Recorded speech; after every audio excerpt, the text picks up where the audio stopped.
أشهد أن محمد رسول الله.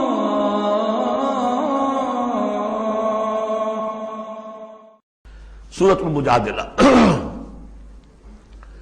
یہاں پہ ایک نوٹ کر لیجئے کہ ان میں مسبحات کی ترتیب اس طرح ہے. ایک مسبحات میں سے ام المسبحات سورہ حدید، پھر ایک ہے بغیر مسبح تسبیح کے، پھر ایک صورت آئے گی پھر مسبحات میں سے سورہ حشر، پھر ممتحنہ آ جائے گی بغیر تسبیح کے. پھر ان 10 صورتوں کے اندر جو اہم ترین جوڑا ہے، مرکز ان کا، وہ سورہ صف اور سورہ جمعہ دونوں مسبحات سے شروع ہوں گی. پھر ایک خالی، پھر مسبحات میں سے تغابن، پھر دونوں ایک جوڑا ہے کہ جو بغیر مسبحات کے ہیں، سورہ طلاق اور سورہ تحریم. مرکز کیا ہے ان کا 10 میں سے؟ 4 ادھر 4 ادھر، درمیان میں سورہ صف، سورہ جمعہ.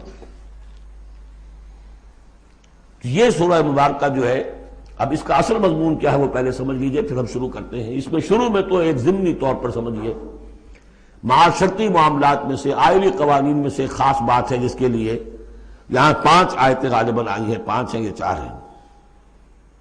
4 آیتیں. اس کے بعد جو سورہ حدید کا مرکزی مضمون تھا، اللہ کا دیا ہوا نظام عدل و قسط قائم کرنا، اب ظاہر بات ہے کہ اس کی جد و جہد کے لیے ایک حزب اللہ درکار ہے. ایک آدمی تو یہ کام نہیں کر سکتا. ایک آدمی کر سکتا تو حضرت موسیٰ علیہ السلام پر وہ حسرت کیوں طاری ہوتی ہے جب پوری قوم نے جواب دے دیا تھا فَاذْهَبْ أَنْتَ وَرَبُّكَ فَقَاتِلَا إِنَّا هَاهُنَا قَاعِدُونَ. ایک نہیں 4 تھے وہ، حضرت موسیٰ بھی تھے، حضرت ہارون بھی تھے. رب انی لا املک الا نفسی واخی فافرق بیننا وبین القوم الفاسقین. یاد ہے یا نہیں؟ پھر 2 اور تھے، پھر ان کے یوشع ابن نون بھی تھے اور کالب بن یفنہ بھی تھے. 4 تھے، لیکن 4 سے تو نہیں ہوتا. جماعت چاہیے نظام کو بدلنے کے لیے، باطل کو کہ جڑ کو اکھیڑنے کے لیے. وہ جماعت جو ہے حزب اللہ کہلاتی ہے. لیکن ظاہر بات ہے شیطان بھی بیٹھا نہیں رہے گا. It is not going to take it lying down. ٹھیک ہے، آپ کو واک اوور دے دے گا، جائیے جی آپ چلا اپنا دین حق قائم کر لیجئے. شیطان اور شیطان کا لاؤ لشکر، اس کے چیلے چانٹے، اس کے ایجنٹ، وہ ہے حزب الشیطان. اس سورہ مبارکہ میں اب حزب اللہ اور حزب الشیطان کا تقابل آئے گا، اور حزب اللہ کے کارکنوں کو کچھ ہدایات دی جا رہی ہیں کہ یہ شیطان تمہارے اندر بھی رخنے پیدا کرنا چاہتا ہے، کس طریقے سے اس کو روکو. جیسے سورہ حجرات میں ہم نے دیکھا، تمسخر ایک دوسرے کا نہ کرو، ایک دوسرے کی غیبت نہ کرو، سوء ظن سے کام نہ لو. وہ یاد ہے، کسی کے نام چڑھانے والے نہ رکھ لو. وہ ساری ہدایات. کسی افواہ کے اوپر فوراً اقدام نہ کر لو. اگر کوئی فاسق کوئی خبر لے کر آئے تحقیق کرو پھر کوئی اقدام کرو. یہ ساری ہدایت کس لیے؟ آج 2 مسلمان لڑ پڑے تو صلح کراؤ، تاکہ وہ حزب اللہ مضبوط رہے، مستحکم رہے. یہ نیکی کی قوت ہے، نیکی کی طاقت ہے. یہ طاقت مضبوط ہوگی تو نیکی کے لیے امکان ہوگا کہ اس کا غلبہ ہو. اور وہ قوت جو ہے نیکی کی حامل قوت، وہ اگر کمزور ہو گئی تو پھر جو باطل ہے وہ ڈنکا بجائے گا. یہ ہے اس سورہ مبارکہ کا مضمون. پہلے آگے ہے ایک معاملہ خاندانی آئلی قوانین میں. بسم اللہ الرحمن الرحیم. قد سمع اللہ قول التی تجادلک فی زوجہا. یہ زہار ایک کہلاتا ہے شریعت کی روح سے، اور عرب میں یہ رواج تھا. ایک تو طلاق ہوتی ہے، شوہر نے بیوی کو طلاق دی. اب طلاق کی مختلف قسمیں ہوں گی، وہاں ہم بھی پڑھ چکے ہیں کون کون سی قسمیں ہیں. طلاق رجعی ہے، طلاق بائن ہے، طلاق مغلظ ہے، وغیرہ وغیرہ. ایک اور ان کے ہاں اس کے پیدل اور چیز تھی بالکل. بہت غصے میں آیا شوہر کہ تم تو میرے لیے میری ماں کی طرح ہو، بس ختم.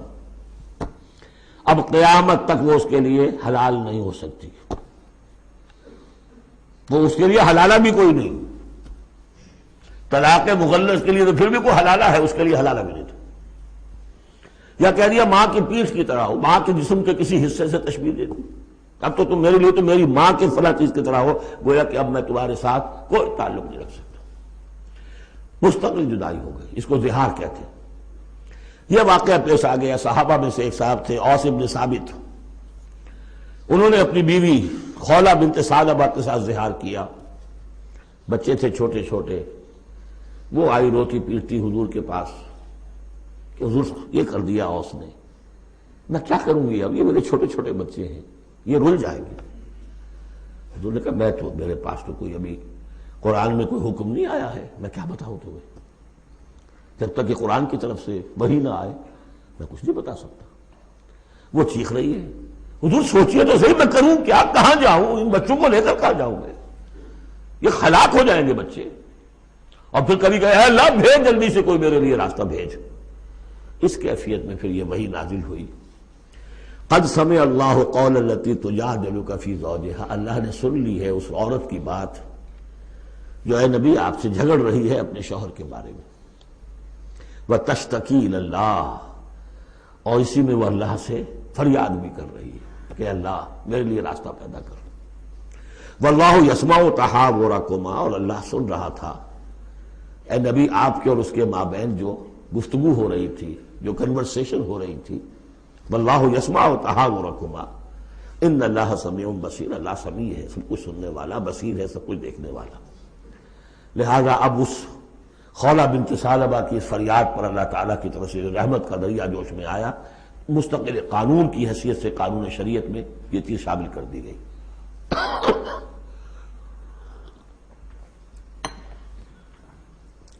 الذین یظاہرون منکم من نسائہم، اے مسلمانوں تم میں سے جو لوگ اپنی بیویوں کو اپنی ماں کہہ بیٹھے، ماں ہن امہاتہم، وہ ان کی مائیں تو نہیں بن جاتی کہہ دینے سے، جیسے کسی کو بیٹا کہنے سے بیٹا تو نہیں بن جائے گا، وہ منہ بولے بیٹے کی کوئی حیثیت نہیں، اسی طرح یہ ماں کہہ دینا اسے کوئی معنی نہیں۔ ان امہاتہم الا اللہ ولدنہم، ان کی مائیں تو وہی ہیں جنہوں نے انہیں جنا ہے۔ وَإِنَّهُمْ لَيَقُولُونَ مُنْكَرًا مِنَ الْقَوْلِ وَالزُّورَ، یقیناً جو بات کہہ رہے ہیں وہ جھوٹی ہے اور بہت ناپسندیدہ بات ہے۔ وَإِنَّ اللَّهَ لَعَفُوٌّ غَفُورٌ، اللہ تعالیٰ عفو ہے، معاف فرمانے والا ہے اور غفور ہے، بخشنے والا ہے۔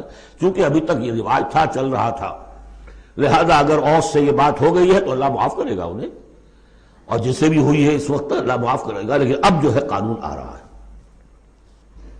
والذین یظاہرون من نسائہم ثم یعودون لما قالوا، وہ لوگ کہ جو اپنی بیویوں کو اپنی ماں سے یا اپنی ماں کے جسم کے کسی حصے سے تشبیہ دے بیٹھے اور پھر وہ لوٹنا چاہیں، اعادہ کرنا چاہیں لما قالوا، جس بات کو انہوں نے کہا تھا اس سے واپس آنا چاہیں، فتحریر رقبۃ من قبل ان یتماسا، تو ایک غلام کو آزاد کرنا ہوگا اس سے پہلے کہ وہ آپس میں ایک دوسرے کو مس کریں۔ ذالکم توعدون بہ، گویا کہ کفارہ بتا دیا اللہ تعالیٰ نے، اس کا کفارہ ادا کرو اور بس بات ختم۔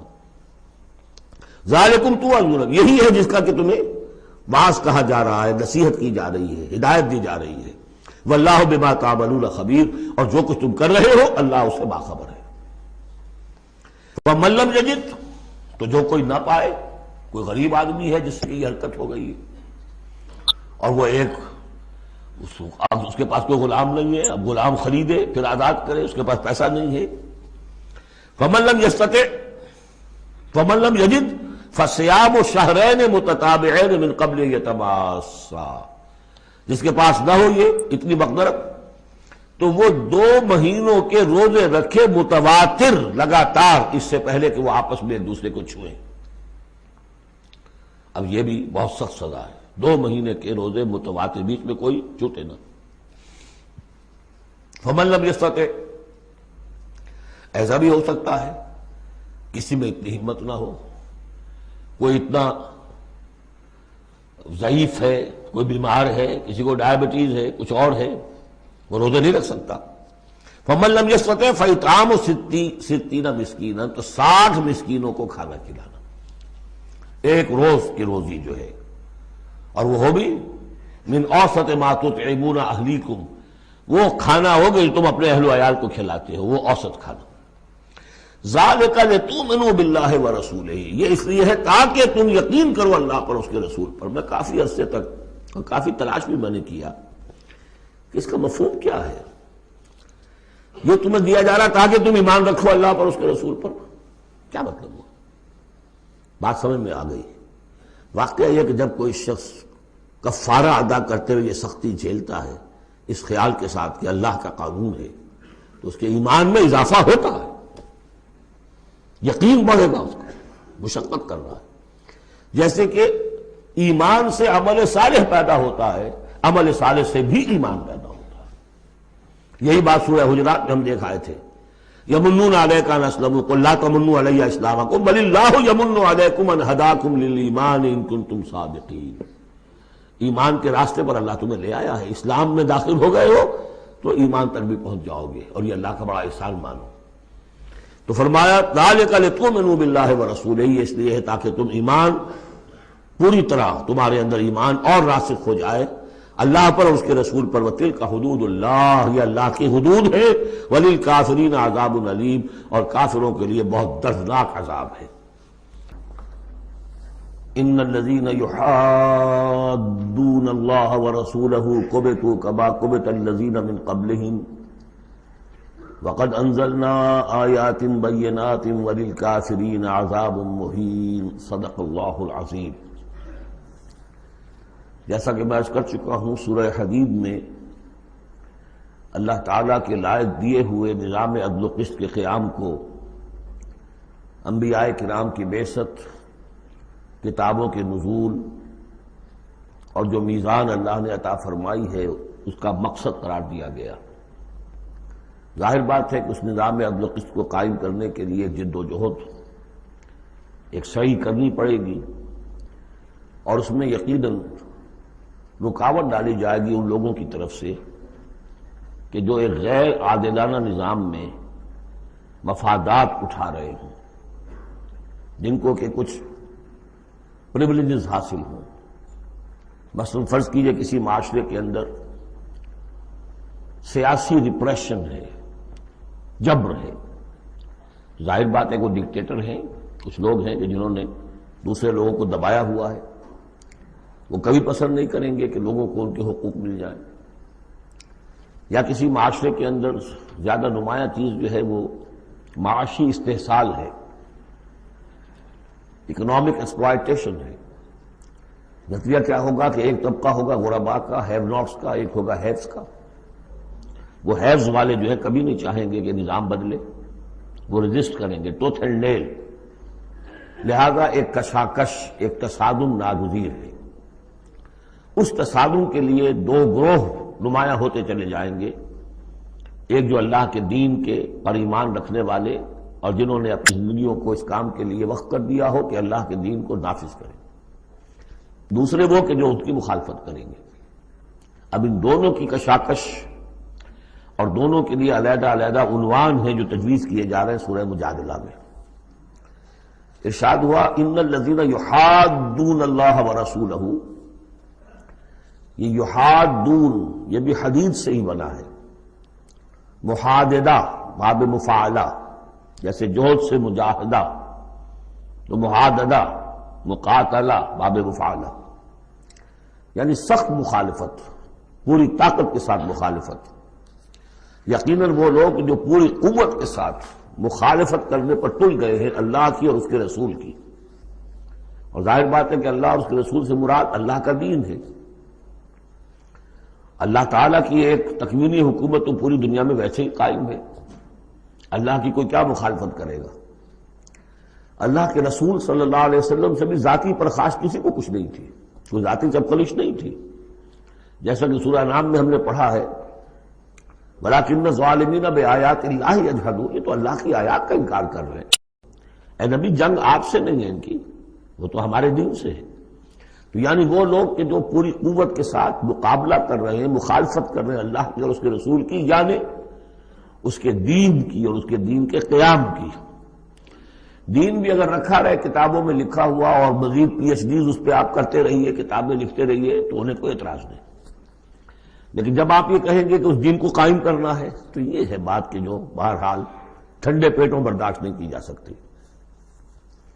ان الذین یحادون اللہ ورسولہ کبتوا کما کبت الذین من قبلہم، وہ خوار ہو گئے، تباہ ہو گئے جس طریقے سے کہ ان سے پہلے کے لوگ تباہ ہوئے تھے۔ یعنی یہ کہ جیسے قوم فرعون تباہ ہوئی، قوم نوح تباہ ہوئی، قوم ہود تباہ ہوئی، جس نے بھی مخالفت کی اللہ کی اور اس کے رسول کی، ان کا جو انجام ہوا وہ تمہیں معلوم ہے۔ وقد انزلنا آیات بینات، اور ہم اتار چکے ہیں روشن آیات. یعنی مکی صورتوں میں یہ سارے واقعات آ چکے ہیں. بڑی بڑی قومیں جو تم سے کہیں بڑھ کر اے قریش اور اے عرب کے مشرکوں تم سے کہیں بڑھ کر زیادہ طاقتور تھے، ان کو ہم نے ہلاک کیا. وللکافرین عذاب مہین، یہ تو دنیاوی عذاب تھا جو ان پر آیا، ابھی ان کے لیے عذاب مہین جو ہے ذلت والا عذاب آخرت کے اندر ہے. یوم یبعثہم اللہ جمیعا فینبئہم بما عملوا، جس دن کہ اللہ تعالیٰ ان سب کو اٹھائے گا بعث بعد الموت، اور پھر انہیں جتلا دے گا جو انہوں نے عمل کیے تھے. احصاہ اللہ ونسوہ، اللہ نے تو ان کو محفوظ رکھا ہوا تھا، ان کا ریکارڈ تھا، ایک ایک عمل ان کا جو ہے وہاں پر موجود تھا. ونسوہ، وہ بھول بھی چکے تھے کہ انہوں نے کیا کیا زیادتیاں کی ہیں، کیا کیا حرام خوریاں کی ہیں، وہ تو بھول چکے تھے. واللہ علی کل شیء شہید، اور اللہ تعالیٰ تو ہر چیز پر گواہ ہے، خود نگران ہے. الم تر ان اللہ یعلم ما فی السماوات وما فی الارض، کیا تم نہیں دیکھتے کہ اللہ تعالیٰ تو جانتا ہے جو کچھ بھی ہے آسمانوں میں اور جو کچھ بھی ہے زمین میں. ما یکون من نجوا ثلاثۃ الا هو رابعهم، نہیں ہوتے کبھی بھی تین آدمی سرگوشیاں کرتے ہوئے مگر یہ کہ ان کا چوتھا اللہ ہوتا ہے. جماعتی زندگی میں ایک بڑا فتنہ پیدا ہو جاتا ہے کہ گروپ بندی ہو جائے، اور پھر وہ گروپس جو ہیں خفیہ جو ہے چیبے گوئیاں شروع کر دیں. ایک جماعت ہے، اس جماعت میں ظاہر بات ہے اختلاف رائے بھی ہو سکتا ہے، لیکن اختلاف رائے کے لیے جو فورم ہے جہاں اختلاف رائے کا اظہار ہونا چاہیے وہاں اختلاف کیا جائے، اس کے قواعد و ضوابط کو ملحوظ رکھتے ہوئے. اس کی بجائے پرورٹڈ ذہنیت جو ہوتی ہے، تخریبی ذہنیت ہوتی ہے، وہ یہ ہے کہ اپنی ایک علیحدہ سی لابی بنا کر اور اپنے ہی مشورے کر رہے ہیں، گفتگویں کر رہے ہیں، تاکہ اپنے خیال میں تو اور پختہ سے پختہ ہوتے چلے جائیں. اگر عام ڈائیلاگ ہو تو اس میں تو پورا موقع ہوتا ہے کہ آج آپ کو کوئی خیال آیا ہے لیکن کل آپ کو اس کی غلطی آپ پر واضح ہو جائے، اور جو دوسرا خیال ہے آپ اس کے قائل ہو جائے کہ نہیں وہ بات واقعی میری سمجھ میں نہیں آئی تھی، اب سمجھ میں آ گئی ہے. لیکن اگر اس کی بجائے اوپن ڈائیلاگ کی بجائے اگر یہ خفیہ سرگوشیاں شروع ہو جائیں تو یہ گویا کہ پھر اس جماعت کے لیے یہ ایک بہت بڑا سمجھیے کہ سم میں قاتل ہے، زہر ہے، مہلک زہر ہے. تو اس کا ذکر ہو رہا ہے. ما یکون من نجوا ثلاثۃ، جب کئی علیحدگی میں اور خفیہ مشورے کرتے ہیں تین افراد، الا هو رابعهم، اللہ تعالیٰ ان کے ساتھ موجود ہوتا ہے چوتھا. ولا خمسۃ الا هو سادسهم، نہیں ہوتے کوئی پانچ مگر یہ کہ ہوتا ہے اللہ چھٹا. ولا ادنی من ذلک، ادنا کیا ہوگا، دو ہوں گے ثلاثہ سے نیچے تو ان کے ساتھ تیسرا اللہ ہے. ولا اکثر، اس سے زائد ہو تب بھی اگر وہ خفیہ میٹنگز ہو رہی ہیں اور خفیہ سرگوشیاں ہو رہی ہیں تو اللہ تو ان کے ساتھ ہے. ہوا معہم اینما کانوا، یہ وہی الفاظ آ گئے جو سورہ حدید میں بھی آئے تھے. ہوا معکم اینما کنتم، الا ہوا معہم اینما کانوا، وہ تو موجود ہوتا ہے ان کے ساتھ جہاں کہیں بھی ہوں. ثم ینبئہم بما عملوا، پھر ان کو بتا دے گا، جتلا دے گا جو کچھ کہ انہوں نے عمل کیا تھا قیامت کے دن. ان اللہ بکل شیء علیم، یقینا اللہ ہر چیز کا علم رکھتا ہے. الم تر الی الذین نہوا عن النجوی، کیا تم نے دیکھا نہیں کہ وہ لوگ کہ جنہیں منع کیا گیا تھا نجوا سے. یہ آیت جو ہے سورہ نساء میں آ چکی ہے، آیت نمبر 114. لا خیر فی کثیر من نجواہم، اب اس سے ثابت ہو گیا کہ یہ سورہ مجادلہ اس کے بعد نازل ہو رہی ہے، اس لیے کہ اس کے بارے میں اشارہ کیا جا رہا ہے کہ ان کو منع کیا گیا تھا نجوا سے. ثم یعودون لما نہوا عنہ، پھر بھی وہ اعادہ کر رہے ہیں، دوبارہ اسی شے کا ارتکاب کر رہے ہیں جس سے وہ روکے گئے تھے. یہ منافقین تھے کہ جو سرگوشیاں کرتے تھے، علیحدہ جا کر باتیں کرتے تھے، اسکیمیں بناتے تھے. کبھی وہ جن کے ساتھ ان کے دوستانہ تعلقات تھے یہود میں سے ان کے پاس جاتے تھے، کبھی آپس میں میٹنگیں کرتے تھے. وَيَتَنَاجَوْنَ بِالْإِثْمِ وَالْعُدْوَانِ وَمَعْصِيَتِ الرَّسُولِ، اور وہ جو سرگوشیاں کرتے ہیں وہ گناہ کے بعد کی کرتے ہیں، زیادتیوں کی کرتے ہیں، اور رسول کی معصیت، رسول کی نافرمانی. یہ سورہ نساء جب ہم پڑھ رہے تھے تو میں نے آپ سے عرض کیا تھا، یاد ہوگا کہ منافقین پر بہت شاذ گزرتا تھا کہ ہم رسول کی اطاعت کریں، ہم اللہ کو مانیں گے، اللہ کی کتاب میں جو بات آ جائے گی اس پہ عمل کریں گے، لیکن یہ کیا ضروری ہے، یہ تو ہماری طرح کے ایک انسان ہے.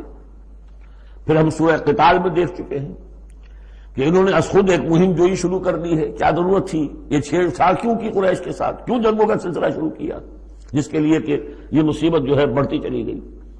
لہذا ان کے اوپر جو شاخ گزر رہا تھا وہ تھا رسول کی اطاعت و معصیت الرسول، رسول کی نافرمانی۔ وَإِذَا جَاءُوكَ حَيَّوْكَ بِمَا لَمْ يُحَيِّكَ بِهِ اللَّهُ، اور جب وہ آپ کے پاس آتے ہیں تو آپ کو دعا وہ دیتے ہیں کہ جو اللہ نے آپ کو نہیں دی ہے۔ یہ ہم پڑھ چکے ہیں، سورہ نساء ہی میں یہ مضمون آیا تھا۔ تحیہ، عربوں کے ہاں سب سے بڑی دعا یہ تھی کہ حیاک اللہ، حیاتی ہوئے، اللہ تعالیٰ تمہاری زندگی دراز کرے، طویل کرے، اچھی زندگی دے۔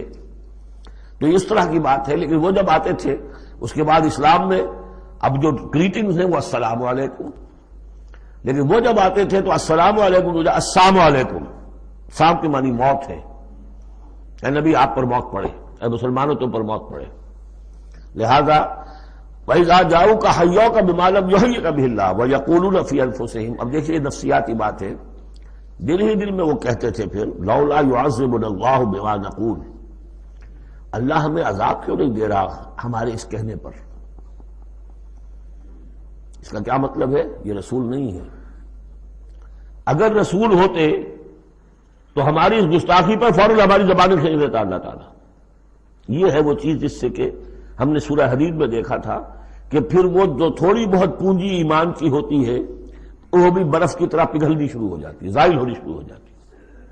ایک شرارت کی، السلام علیکم یا رسول اللہ کہا، پھر اس کے بعد ہمیں پکڑ تو کوئی نہیں ہوئی، اس کا مطلب یہ اللہ کے رسول نہیں ہے۔ اللہ کے رسول ہوتے تو اللہ اپنے رسول کی یہ توہین اور یہ استہزاء کبھی برداشت نہ کرتا۔ حسبہم جہنم، ان کے لیے تو اب جہنم ہی کافی ہے، موضوع ہے۔ یصلونہا، اس میں وہ داخل ہوں گے، فبئس المصیر، اور بہت برا ٹھکانہ ہے۔ یا ایھا الذین آمنوا اذا تناجیتم، اے اہل ایمان، جب تمہیں کوئی سرگوشی کرنی ہو، علیحدہ جا کر بات کرنی ہو، فلا تتناجوا بالاسم والعدوان ومعصیۃ الرسول، تو دیکھو کسی گناہ کے کام کے لیے کوئی مشورہ ہو رہا ہے، اسکیم بن رہی ہے، کہیں کسی پر زیادتی کرنے کے لیے کوئی مشورہ کر رہا ہے خفیہ، یا رسول کی مخالفت، رسول کے احکام کی نافرمانی کی، یہ تمہاری سرگوشی کا موضوع نہیں ہونا چاہیے۔ وَتَنَاجَوْا بِالْبِرِّ وَالتَّقْوَىٰ، ہاں علیحدہ جا کر کسی کو کوئی بات سمجھانی ہے تو نیکی کی تلقین کرو، بھلائی کی تلقین کرو، صدقہ و خیرات کی تلقین کرو۔ وَاتَّقُوا اللَّهَ الَّذِي إِلَيْهِ تُحْشَرُونَ، اور دیکھو اس اللہ سے ڈرتے رہو، اس کا تقوی اختیار کرو جس کی طرف کہ تمہیں لازماً جمع کیا جائے گا۔ انما النجوى من الشیطان، یہ نجوہ جو ہے یہ شیطانی عمل ہے، یہ شیطان کا کام ہے، یہ اس کی تحریک پر اور اسی کی طرف سے اس کے لیے تمہیں موٹیویشن ملتی ہے۔ لِيَحْزُنَ الَّذِينَ آمَنُوا، تاکہ اہل ایمان جو ہے وہ رنجیدہ ہوں۔ ایک تو یہ کہ یہ ساری ان کی اسکیمیں جو ہوتی تھی وہ اسی لیے ہوتی تھی مسلمانوں کو نقصان پہنچانا، ظاہر بات ہے کہ نقصان پہنچے گا وقتی اور عارضی طور پر، تو طبع بشری کی بنا پر کچھ نہ کچھ رنج اور افسوس تو ہوگا۔ اور ایک اس میں اور بات بھی نفسیاتی یہ ہے کہ فرض کیجئے کہ آپ نے دیکھا 3-4 آدمی ادھر خسر پسر کر رہے ہیں، تو خواہ آپ کو خیال ہوتا ہے کہ یہ میرے بارے میں کوئی بات کر رہے ہیں، اور اس سے کہ آپ کی طبیعت پر ایک الٹا اثر ہوتا ہے۔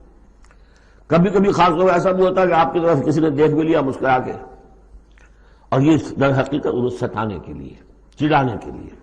لِيَحْزُنَ الَّذِينَ آمَنُوا، تاکہ اہل ایمان جو ہے وہ حزن سے دو چار ہوں، دلگیر ہوں، دل گرفتہ ہوں۔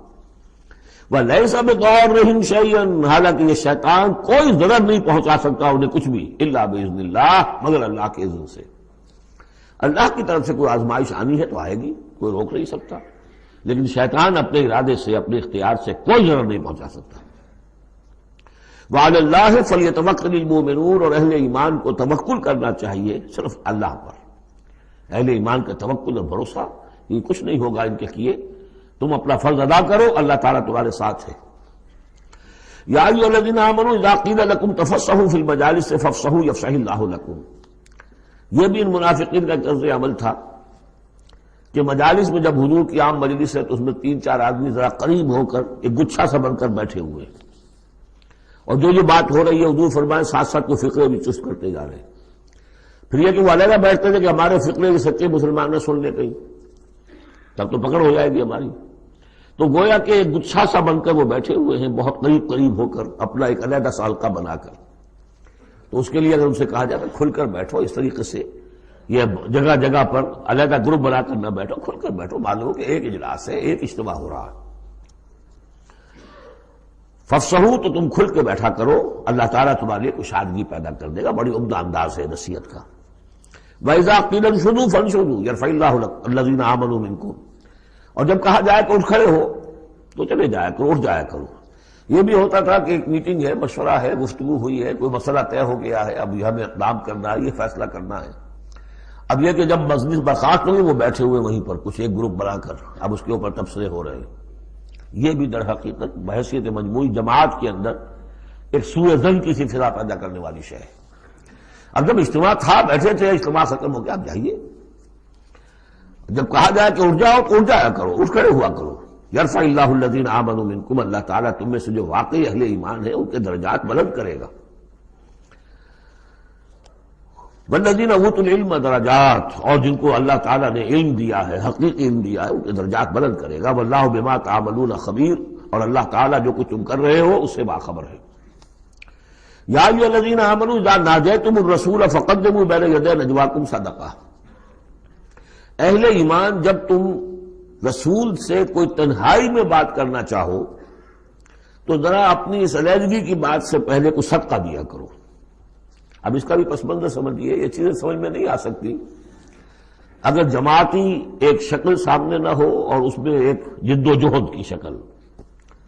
ہوتا کیا ہے کہ کچھ لوگ وہ اپنی حضور سے قرب ظاہر کرنے کے لیے اور اپنی حیثیت کو علیحدہ ممیز کرنے کے لیے، حضور ذرا مجھے آپ سے علیحدگی میں بات کرنی ہے تاکہ لوگ دیکھ لیں یہ کوئی بڑا چودھری ہے، بڑا اہم آدمی ہے، یہ علیحدگی میں جا کے بات کر رہا ہے، تو بڑا یعنی یہ کہ حضور کو بھی اس پر اعتماد ہے، اور وہ اپنی ایک نمایاں حیثیت ظاہر کرنے کے لیے۔ اور جو ان میں منافق تھے، جو عبداللہ ابن ابی کے بارے میں آپ کو بتا چکا ہوں کہ جب حضور جمعے کا خطبہ دینے کھڑے ہوتے تھے تو پہلے صف میں ہوتا تھا، پہلے کھڑا ہو جاتا تھا خود، اور کہہ رہے لوگوں دیکھو توجہ سے سنو، یہ اللہ کے رسول ہے، تاکہ اس کی اپنی حیثیت ظاہر ہو جائے کہ وہ یہاں کا چودھری ہے۔ اور وہ تھا مدینے کا چودھری اس لیے کہ خزرج کا سردار تھا، اور خزرج بڑا قبیلہ تھا، اور طے کر چکے تھے اہل مدینہ کہ اسے بادشاہ بنا لیں گے، اپنا نظام بنائیں گے، چونکہ بہت عرصہ ہو گیا تھا انہیں باہم لڑتے ہوئے اوس اور خزرج کو۔ اب وہ چاہ رہے تھے کوئی ایک نظام ہو جائے، ہمارا بھی ایک بادشاہ ہو کوئی، اور اس کے لیے تاج بن چکا تھا، بس تاج پوشی باقی تھی کہ حضور تشریف لے آئے جو بے تاج بادشاہ بن گئے۔ اب اس کے جو بادشاہی کے خواب تھے سارے کے سارے جو ہیں وہ ختم ہو گئے، لہذا اس کے اندر دشمنی اول روز سے تھی، تو وہ بھی اپنی اس حیثیت کو ظاہر کرنے کے لیے کھڑے ہو کر کہتا تھا۔ اسی طرح یہ کہ اذا ناجیتم الرسول، تو اب آپ نے چونکہ مال سے جو ہے محبت بہت تھی، حضور نے کہا کہ پہلے کو صدقہ دے کر پھر ذرا آ کے حضور سے بات کیا کرو۔ ٹیکس لگا دیا اللہ تعالیٰ نے حضور سے علیحدہ گفتگو کا۔ اب وہ تو اس سے پہلوتی کر گئے، اور تھا صرف یہی بتانا تھا کہ یہ لوگ جو بہت ان کو مال سے اتنی محبت ہے کہ کوئی صدقہ دے کر اور پھر حضور سے علیحدہ گفتگو کرنے کے لیے کوئی آمادہ نہیں ہوا ان میں سے۔ حضرت علی کہتے ہیں رضی اللہ تعالیٰ عنہ، میں واحد شخص تھا جس نے حضور سے تنہائی میں گفتگو کے لیے آپ سے وقت مانگا اور صدقہ جو ہے اس کو پیش کیا، لیکن اللہ تعالیٰ نے جلد ہی اس حکم کو جو ہے منسوخ بھی کر دیا۔ یہ حکم بہت جلدی منسوخ ہوا ہے۔ یا ایھا الذین آمنوا اذا ناجیتم الرسول فقدموا بین یدی نجواکم صدقہ ذالک خیر لکم واطہر، یہ تمہارے لیے بہت بہتر بھی ہے اور بہت پاکیزہ بات ہے۔ فإن لم تجدوا فإن اللہ غفور رحیم، ہاں اگر تم غریب ہو، تمہیں نہیں تمہارے پاس کوئی شے ہے تو اللہ تعالیٰ غفور اور رحیم ہے، یہ گنجائش رکھتی تھی۔ لیکن ظاہر بات ہے منافقین تو غریب نہیں تھے، وہ تو متمول لوگ تھے، مرفع الحال لوگ تھے۔ اس کے بعد فرمایا اشفقتم ان تقدموا بین یدی نجواکم صدقات، کیا تم ڈر گئے اس سے کہ رسول کے ساتھ اپنی تنہائی کی بات اور ملاقات سے پہلے کو صدقہ دو؟ فَإِذْ لَمْ تَفْعَلُوا وَتَابَ اللَّهُ عَلَيْكُمْ، تو جب تم نے یہ نہیں کیا تو اللہ تعالیٰ نے بھی تمہاری توبہ کو قبول کیا، تم پر نظر عنایت فرمائی۔ فَأَقِیمُوا الصَّلَاةَ وَآتُوا الزَّکَاةَ وَأَطِیعُوا اللَّهَ وَرَسُولَهُ، تو بس ٹھیک ہے نماز قائم رکھو، زکوٰۃ ادا کرو اور اللہ اور اس کے رسول کی اطاعت کرتے رہو۔ وَاللَّهُ خَبِیرٌ بِمَا تَعْمَلُونَ، اللہ باخبر ہے اس سے کہ جو تم کر رہے ہو۔ تو یہ حکم آیا بہت عارضی طور پر اور بہت جلد ختم بھی کر دیا گیا، لیکن یہ کہ اس سے وہ لوگ نمایاں ہو گئے کہ جو پہلے بہت ہی بار بار آتے تھے اور علیحدہ سے مشورے کرتے تھے اور اپنی ایک حیثیت جو ہے اس کا اظہار اس طریقے سے کیا کرتے تھے، جب اس حکم کے بعد چند دن تک وہ نہیں آئے تو معلوم ہو گیا ہوگا اور پھر ان کو بھی شرم آئی ہوگی کہ اب دوبارہ ہم وہ کام نہ کریں۔ الم تر الی الذین تولوا قوما غضب اللہ علیہم، کیا تم نے غور نہیں کیا کہ وہ لوگ کہ جنہوں نے دوستی گانٹھی ہے ان سے کہ جن پر اللہ کا غضب ہے. یہاں مراد کون ہے؟ یہودی کون ہے؟ مغضوب علیہم، جو لوگ ہیں مسلمانوں تم میں سے، چاہے اوس کے ہوں یا خزرج کے ہوں، جنہوں نے ان سے ابھی تک یارانے گانٹھے ہوئے ہیں، دوستیاں ہیں، حلیفی کے پرانے تعلقات کو ابھی تک نبھا رہے ہو. الم تر الی الذین تولوا قوما غضب اللہ علیہم ما هم منکم ولا منهم، وہ نہ تم میں سے ہے نہ ان میں سے. یہ منافقین کا یہ رول، لا الہ الا ولا الہ الا، مذبذبین بین ذلک، سورہ نساء میں ہم پڑھ چکے ہیں. وَيَحْلِفُونَ عَلَى الْكَذِبِ وَهُمْ يَعْلَمُونَ، اور وہ جانتے بوجھتے جھوٹے حلف اٹھاتے ہیں، قسمیں کھاتے ہیں، جھوٹی قسمیں کھاتے ہیں. أَعَدَّ اللَّهُ لَهُمْ عَذَابًا شَدِيدًا، اللہ تعالیٰ نے تیار کر رکھا ہے ان کے لیے ایک سخت عذاب. إِنَّهُمْ سَاءَ مَا كَانُوا يَعْمَلُونَ، یقیناً جو طرز عمل وہ اختیار کیے ہوئے وہ بہت ہی برا ہے. اتخذوا أيمانهم جنة، انہوں نے اپنی قسموں کو ڈھال بنا لیا ہے. جہاں کسی بات پر گرفت ہوئی، خدا کی قسم، اللہ گواہ ہے یہ معاملہ یوں نہیں تھا، یوں تھا.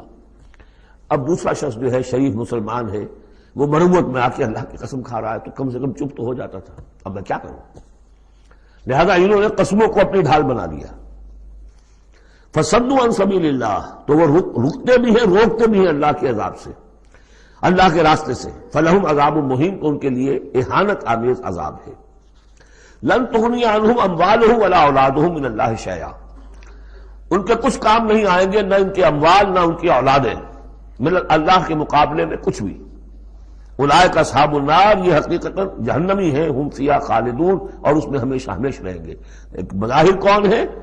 بظاہر تو محمد کے ماننے والے ہیں صلی اللہ علیہ وسلم. منافق کون تھے؟ اسلام کا دم بھرتے تھے، کہتے تھے ہم مسلمان ہیں.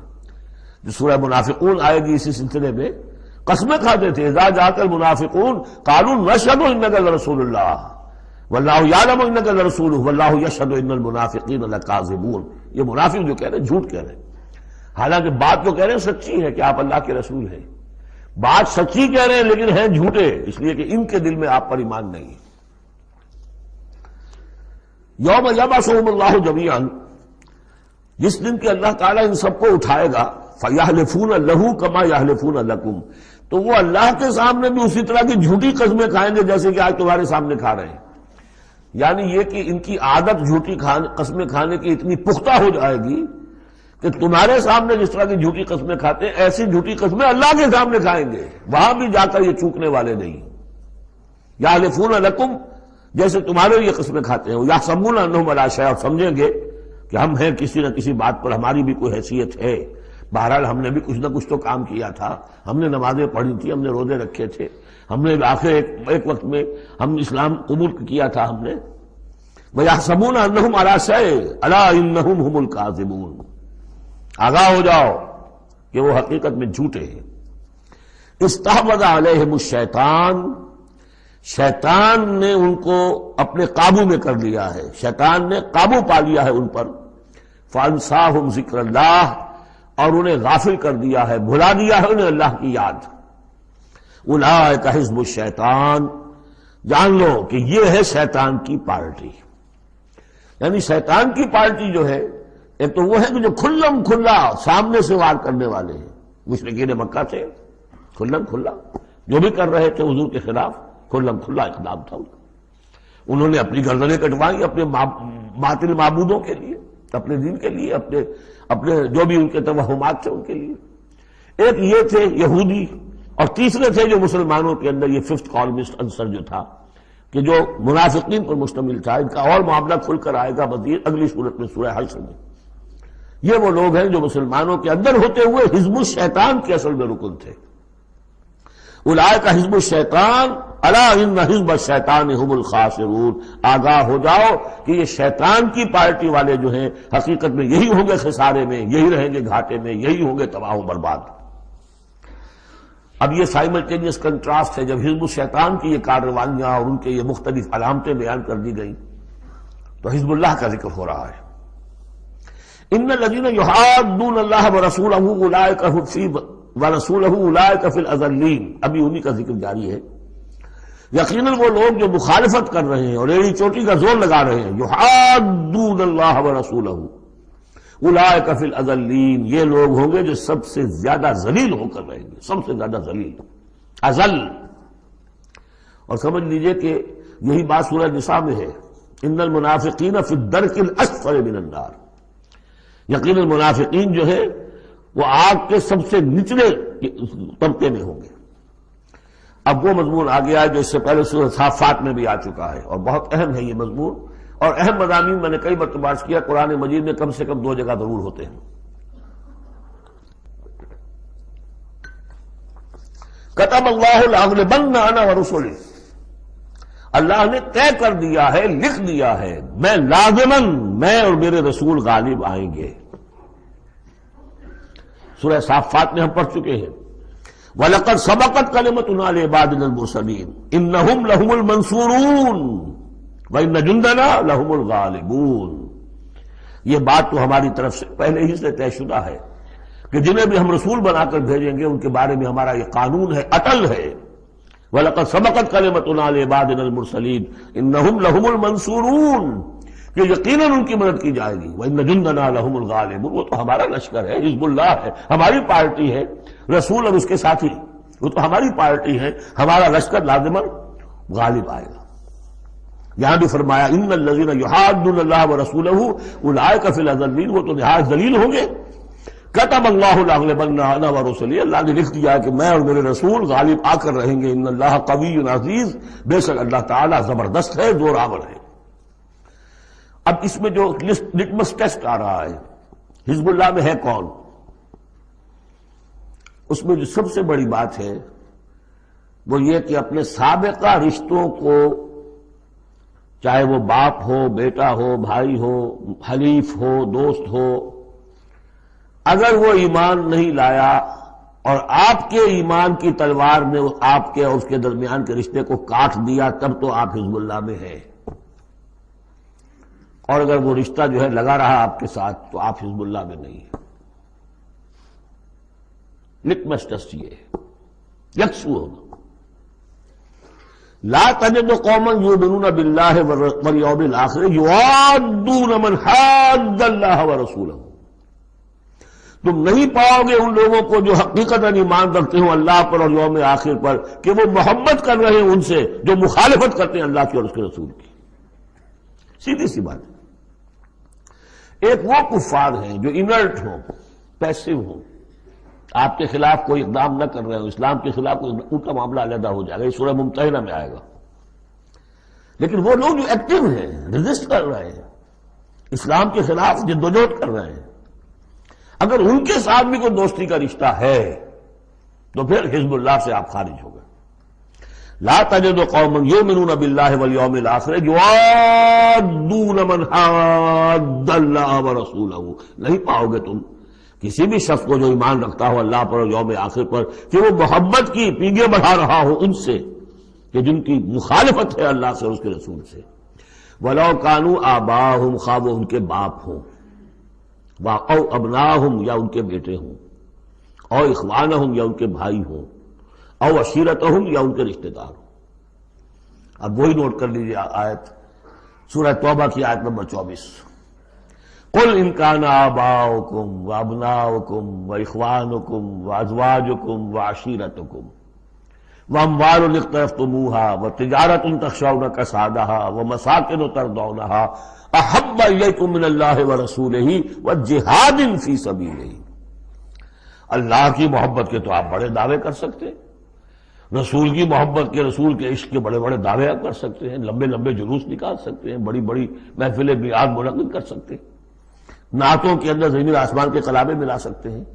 اصل میں جو ٹیسٹ ہوگا کہ واقعتاً اللہ سے اور اس کے رسول سے محبت ہے یا نہیں ہے تو جہاد فی سبیلہ سے ہوگا، وہ تو ٹھوس ہے۔ تو اگر وہ 8 چیزوں کی محبت ان 3 چیزوں کی محبت سے بڑھ گئی، فتربصوا، تو جاؤ اور انتظار کرو، حتی یاتی اللہ بامرہ، یہاں تک کہ اللہ اپنا فیصلہ سنا دے۔ واللہ لا یہدی القوم الفاسقین، اللہ ایسے ناہنجاروں کو ہدایت نہیں دیتا۔ تقریباً اس کی ہم بدن آیت ہے یہ، لا تجد قوما یؤمنون باللہ والیوم الآخر یوادون من حاد اللہ ورسولہ ولو کانوا آباءہم او ابناءہم او اخوانہم او عشیرتہم اولئک کتب فی قلوبہم الایمان وایدہم بروح منہ، یہ وہ لوگ ہیں جن کے دلوں میں اللہ نے ایمان لکھ دیا ہے۔ لکھ دینا کسی چیز کا پختہ کر دینا، طے کر دینا، لکھ دیا ہے، نقش فی الحجر، جیسے کہ پتھر میں لکیر ہو جائے، ایسا اللہ نے اس کو لکھ دیا ہے۔ وَأَيَّدَهُمْ بِرُوحٍ مِّنْهُ، اور پھر ان کی مدد کی ہے اللہ تعالیٰ نے اپنی طرف سے، اپنے غیب کے فیض سے، روح سے۔ اب یہ روح فرشتہ بھی ہو سکتا ہے، یا اللہ تعالیٰ کی طرف سے الہام بھی ہو سکتا ہے، تو جو بھی اللہ کی طرف سے جو غیر مرئی جو بھی مدد آتی ہے وہ سب روح ہے۔ وَيُدْخِلُهُمْ جَنَّاتٍ تَجْرِي مِن تَحْتِهَا الْأَنْهَارُ خَالِدِينَ فِيهَا، اور وہ داخل کرے گا انہیں ان باغات میں جن کے دامن میں ندیاں بہتی ہوں گی اور جس میں وہ ہمیشہ ہمیش رہیں گے۔ رضی اللہ عنہم ورضوا عنہ، وہ اللہ سے راضی ہو جائیں گے اور اللہ ان سے راضی ہو جائے گا، یا یوں کہیے کہ وہ اللہ سے راضی ہو چکے اور اللہ ان سے راضی ہو چکا۔ اولئک حزب اللہ، اب یہ آیا ہے کنٹراسٹ، وہ حزب الشیطان، یہ حزب اللہ۔ اولئک حزب اللہ، یہ ہے اللہ کی پارٹی، اللہ کی جماعت۔ الا ان حزب اللہ هم المفلحون، آگاہ ہو جاؤ کہ یقیناً اللہ کی جماعت جو ہے وہی فلاح پانے والی ہے، اللہ کی پارٹی ہی کے لیے آخری کامیابی ہے۔ یہ مضمون اس سے پہلے سورہ مائدہ میں بھی آ چکا، فإن حزب اللہ هم الغالبون، وہاں آیا فإن حزب اللہ هم الغالبون، اللہ کی پارٹی ہی غالب آ کر رہے گی۔ لیکن دنیا میں غالب آ جانا در حقیقت اگرچہ یہ بڑی کامیابی ہے، لیکن سب سے بڑی کامیابی تو وہ فلاح ہے۔ اولئک الا ان حزب اللہ هم المفلحون، وہ انہیں کو فلاح ملنے والی ہے کہ جو اللہ کی پارٹی سے متعلق ہوں گے۔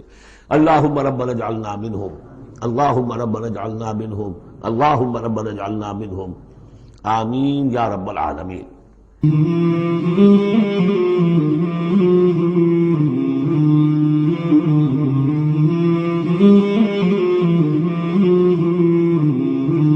مولاي صل وسلم دائما أبدا على حبيبك خير الخلق كلهم، مولاي صل وسلم دائما أبدا على حبيبك خير الخلق كلهم، مولاي صل وسلم دائما